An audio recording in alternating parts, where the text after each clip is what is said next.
Azir est le royaume des cieux, creuset des étoiles, lieu saint et domaine du seigneur Amborogen, joyau de la couronne du dieu roi Sigmar. Ce royaume céleste s'élève au-dessus des autres royaumes mortels. C'est une terre majestueuse où montagnes, forêts enneigées et lacs miroitants côtoient un ciel illuminé de nébuleuses et d'étoiles. Des paysages à l'image de ce que représente Azir, le vent des cieux. Une force immatérielle liée aux astres, aux constellations et à la voûte céleste elle-même. Cette dernière ne se résume pas qu'à des objets lointains, car ensemble, ils forment un langage mystique, dont les mouvements et les alignements renferment des vérités profondes. Ainsi, Azir est aussi le vent de la divination, car l'étude des étoiles permet de lire les présages, d'anticiper l'avenir et de comprendre les mécanismes cachés du destin. Mais l'influence de ce vent ne se limite pas à la simple observation. Azir incarne également la puissance brute des cieux, celle des orages,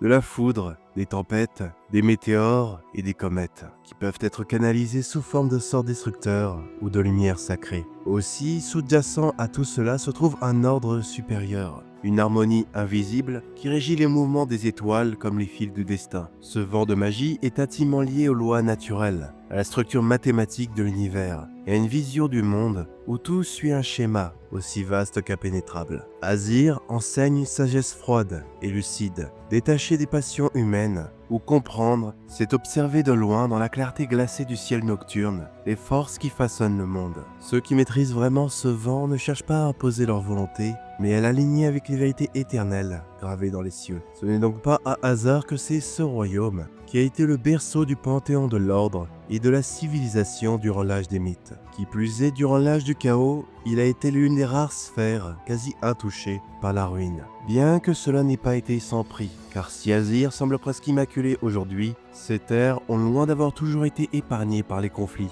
et ce même très tôt, au début de son existence. Peu après l'aube des royaumes mortels, le dieu roi arriva en Azir, porté par Malus, le noyau du monde qui fut, guidé à travers le cosmos par Dracosion, le grand drac céleste. Il explora ce royaume et découvrit que ces derniers regorgeaient déjà de vie. Des tribus primitives de mortels se battaient pour leur survie, ce qui ne manqua pas de lui rappeler celle à qui il avait appartenu avant d'accéder à la divinité. Il vit en eux un signe de renouveau et décida de créer une nouvelle civilisation. Mais avant cela, il aurait dû sécuriser ce royaume, encore sauvage, et réalisa bien vite qu'il n'était pas le seul qui visait à régner sur le royaume des cieux. Il dut faire face aux puissants dragons ogres Chagos, sur leur haut sommet orageux, des créatures dont la nature était liée au chaos universel, mais aussi aux tempêtes d'Azir. Des hardes d'hommes-bêtes pullulaient aussi dans ces terres primordiales, et ont été chassés jusqu'au dernier. Certains dieux animaux rivaux ont aussi dû être abattus,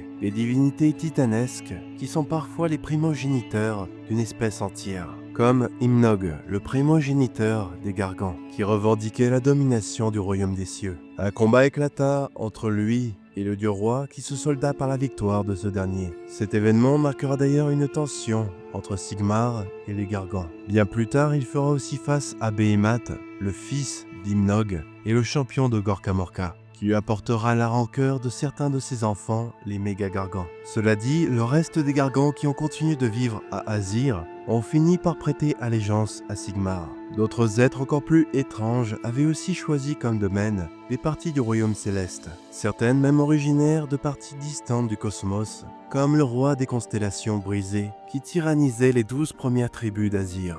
Une fois que toute menace trop dangereuse pour les mortels ont été écartées, Sigmar débuta sa véritable œuvre et entreprit de bâtir un nouvel empire puissant et uni. Il posa les fondations d'Azirheim, la cité éternelle, la première cité et capitale sacrée du royaume céleste. Le cœur de cette cité débuta dans une vallée cernée de montagnes, et au fil des millénaires, elle s'étenda. Cette ville devint une métropole incroyable, qui continue encore de prospérer à l'âge de Sigmar, même après tous les affres de l'âge du chaos. Elle est un modèle absolu de civilisation pour les autres cités libres. Cette cité est même devenue si massive qu'il faudrait plusieurs semaines pour la traverser de bout en bout, dépendamment du moyen de transport. Pour les plus longues traversées, il n'est pas rare de voir ses habitants se déplacer à bord d'engins volants. Les éternels, quant à eux, peuvent être observés et utiliser des ponts célestes, des passages qui leur permettent de prendre une forme d'éclair pour voyager quasi instantanément à travers la cité, illuminant le ciel au-dessus des habitants au passage,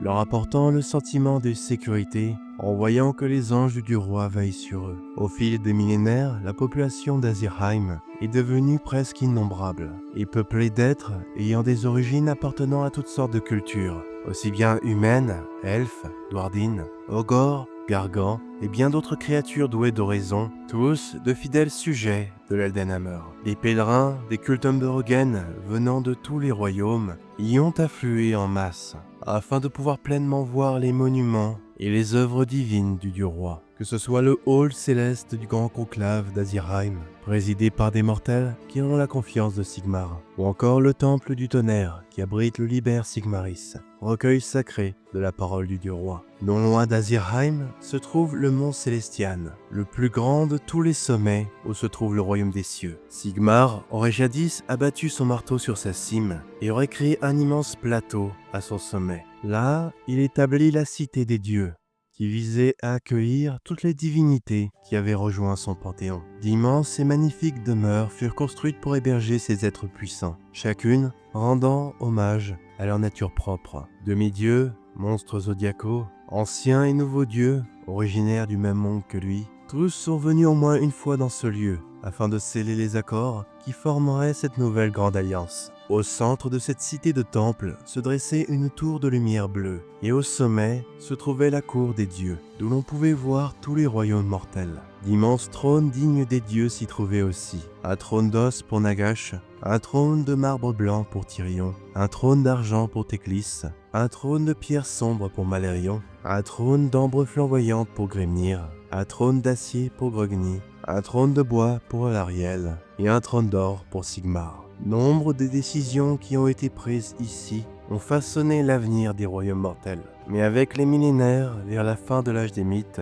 cette cour fut abandonnée, les dieux prenant des chemins différents. Mais depuis le début de l'âge de Sigmar, le dieu roi a invité d'anciens membres du Panthéon à l'y rejoindre de nouveau. Sur une partie des pentes supérieures du mont Célestian se trouve aussi le Sigmaron, la cité-palais où se trouve le trône de Sigmar et où il rassemble les hostes de l'orage. C'est là que les éternels de l'orage sont organisés, commandés et mobilisés avant d'être lancés dans les autres royaumes. On sait peu de choses sur l'intérieur du Sigmaron, mais il est clair que ces murs surplombent le vide astral et que la présence divine de Sigmar y est palpable. Depuis cette citadelle suspendue entre ciel et réalité, le dieu roi veille sur tous les royaumes et y prépare sa croisade éternelle contre le chaos. Dans le ciel d'Azir peut être aussi observé quelque chose d'assez singulier. Sigandil, l'étoile de l'espoir, et Malus. Sigandil est l'astre qui brille le plus fort dans le ciel d'Azir. Il a été rapproché par Sigmar et le grand Drac pour illuminer le royaume des cieux, et elle peut être observée à travers tous les royaumes. Nombre de voyageurs et marins se servent de sa lumière pour se diriger dans les royaumes. C'est un phare mystique et un symbole d'espérance et de renaissance. Malus, le noyau de l'ancien monde sur lequel Sigmar est arrivé dans le royaume. Un souvenir d'une ancienne ère, mais aussi un avertissement apocalyptique pour la nouvelle. Autour de cet astre fut construit un immense anneau avec l'aide du dieu artisan Grogny et du dieu mage Teclis. Même le grand Drac céleste contribua à sa construction en usant de sa maîtrise sur les objets célestes. Cet anneau fut baptisé le Sigmarabolum, et depuis ce dernier, des fragments de l'ancien monde ont été extraits et ont servi à créer toutes sortes de merveilles dans cet atelier divin, comme l'enclume de l'apothéose qui servira plus tard à façonner l'armée des éternels. Mais avant cela, Azir a connu une très longue paix, jusqu'à l'avènement du siècle rouge. Après la venue du chaos, pendant 100 ans, le Panthéon de l'Ordre le combattit. Mais après la bataille des cieux brûlants et la trahison de certains membres du Panthéon, Sigmar lança une immense retraite vers Azir. Azirheim a alors accueilli des centaines de milliers, peut-être des millions d'individus, originaires de tous les coins des royaumes mortels. Elle a alors obtenu un nouveau titre, la Cité des Égarés. Après qu'un maximum de mortels ait pu être mis en sécurité, le dieu roi scella les portes d'Azir, et avec l'aide des dieux Malérion et Teclis, le royaume lui-même a été occulté de la vision des dieux sombres. Mais même là, le cauchemar n'était pas encore terminé pour les réfugiés d'Azir, car l'Eldenhammer ne pouvait prendre le risque que le chaos avait réussi à s'insinuer dans le royaume scellé. Il n'eut d'autre choix que de lancer une immense purge à travers tout Azir. Tout individu étant suspecté de vénérer les puissances de la ruine, d'avoir été touché par son influence, ou même simplement d'avoir interagi avec des gens suspectés de ces choses, ont été massacrés. La purge s'est même étendue à toute culture qui avait gardé un mode de vie primitif. Certains ont donc été punis pour un mode de vie que le dieu roi lui-même avait eu lors de sa vie de mortel. Une hypocrisie qui ne lui a pas échappé, mais désormais il était responsable du salut de milliards d'âmes. Après la purge, les peuples vivant à Azir ont commencé à se reconstruire, puis ont commencé à se préparer à la reprise de leur ancien foyer perdu. Depuis la fin du siècle rouge jusqu'au début de l'âge de Sigmar, pendant 4 siècles, tout Azir, tout un royaume mortel, s'est préparé à la guerre. Des générations d'humains ont donc passé leur vie à préparer une grande guerre qu'ils ne verraient jamais. Mais pas seulement des humains. Aussi bien les Azirites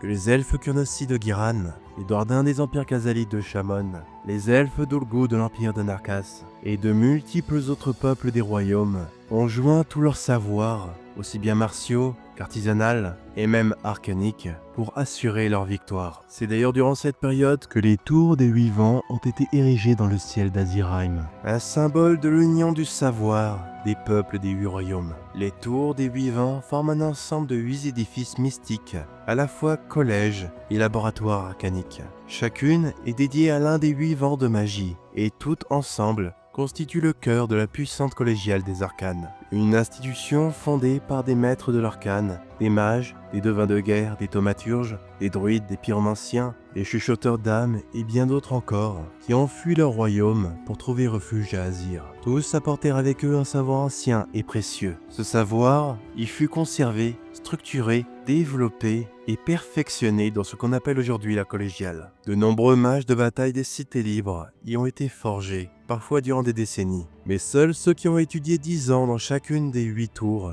peuvent prétendre au titre prestigieux de grand maître de la collégiale des arcanes, maître des arts magiques et gardien des traditions mystiques des royaumes. Après ces 4 siècles de préparation intense, Sigmar réouvrit les portes et lança sa grande offensive contre le chaos. Merci d'avoir regardé la vidéo jusqu'au bout, j'espère que vous l'aurez apprécié. Et merci à ceux qui sont membres, tipeurs, et qui utilisent les liens dans la description, ça soutient énormément la chaîne. Et à la prochaine.